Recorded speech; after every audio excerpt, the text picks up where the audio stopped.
So, Barbara, let's start off by discussing this whole concept of marketing your business with a book versus just marketing your book. Oh, I love talking about this because to me, a book is the Swiss Army knife of marketing tools. It can be used in so many different ways. And one of the things I see when people come to me and they say, I've written a book and I want to sell copies of my book. Well, for people in business, I specialize in business books. If you're in business and you just want to make money from the royalties of your book, it's an uphill battle. I think if your typical royalty is $7 a book on a print book, in order to make $100,000, you need to sell close to 15,000 copies. And that's hard to do. Susan, you're the one who gave me the number. The average lifetime sales of a book is 250 copies. Exactly. Hard to make back your money on royalties unless you have a huge platform. And we'll probably talk about platforms in a bit. But the real trick is to use your book to bring people to your business.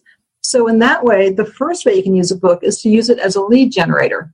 And that is to bring them in at the top of your funnel. A book is inexpensive. If they're buying the print version, it's usually $15 to $20.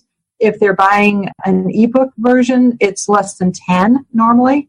So you get to reach more people at a low price point, and your book is an introduction to you and the way you do business. So what you're doing every time you sell a book is you just handed them, a 150-page infomercial on you, if you do it right. The other thing that I always put into books when I'm working with business people is I always link back to the website so people can get more information. If you look at Tim Ferriss's books, it seems like he's sending you to his website for something cool every 3 pages, and that's not an accident.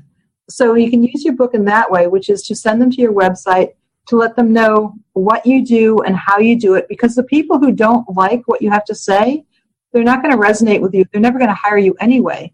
But the people who do, now they've got a better feel of, as Bob Berg says, they know, like, and trust you better because now you've put all this effort into a book to help them.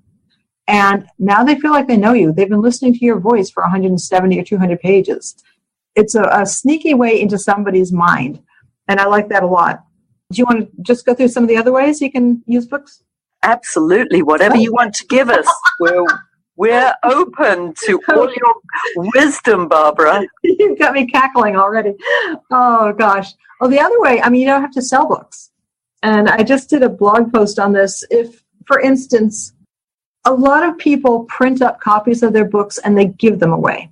And a lot of people are saying, oh, my God, how can you afford to do that? And some people can afford that and some people can't. But when you have books printed up, say you've got a 200-page book that you have printed by a print-on-demand publisher, Lulu or Amazon or Ingram Spark, you can buy copies of your books for like $3 a copy, basically. So if you go and you're going to do a talk and there's going to be 50 people in the room, you would order up 50 copies of your book, and you can either sell it in the back of the room, and so you're making a profit right there, and you sell it for $15 or $20, or you can give it away to everybody in the room and have them come back and you'll autograph the copy for them. You don't have to pre-sign them. And that way you get to interact with each person and find the people that you might want to work with and who might want to work with you. So it's a forced interaction. By giving them your book and having them come to you to sign it, first of all, the people who aren't interested in you won't come get it signed. They're not going to wait around. But the person who waits till the very end because they really want to talk to you, that's probably a good prospect.